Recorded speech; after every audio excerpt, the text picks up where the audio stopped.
Assalamu alaikum viewers. Today we are again here to discuss our next topic about the chordate. As you know well about all types of invertebrates, or we should say all types of phyla which are present in invertebrates.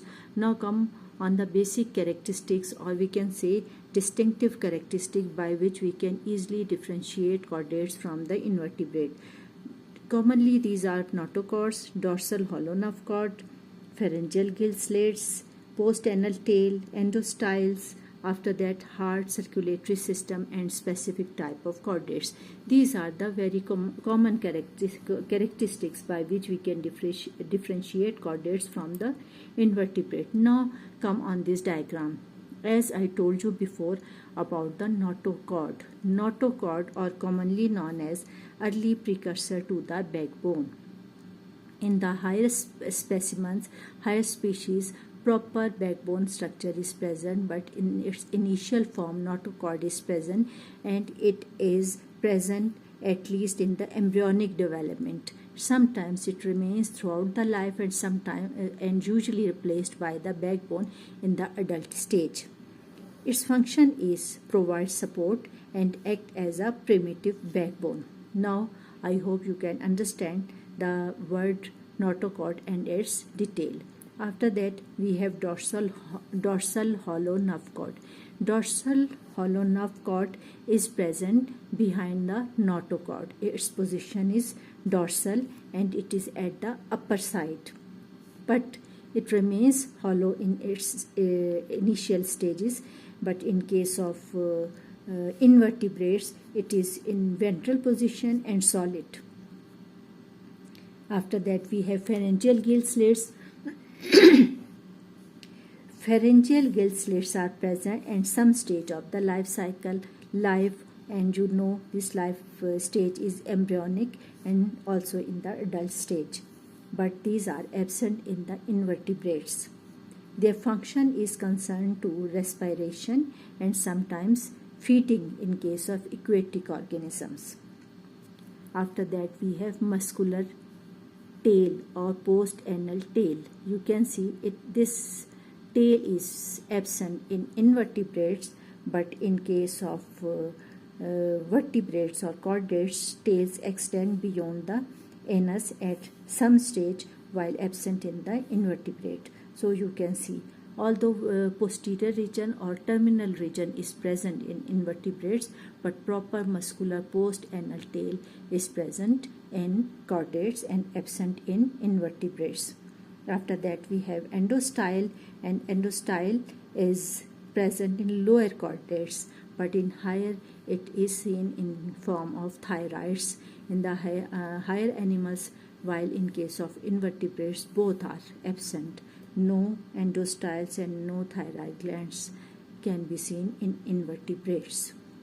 As you know about the function, their function concerned to the metabolism and control of hormones or hormone secretions. You can see or you can get easy image of all of these from this diagram. Also you can see notochord. Where is my cursor? You can see notochord and dorsal hollow nerve cord, pharyngeal gill slits, and after that post-anal tail. My cursor is not working as I want. Yes, this at the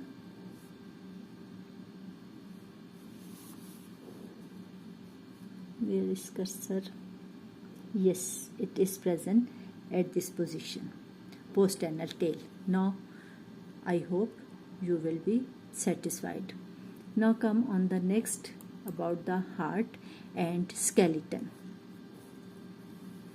First we discuss about the position of the heart. Heart is ventral in case of chordates, while in invertebrates it is dorsal in its position.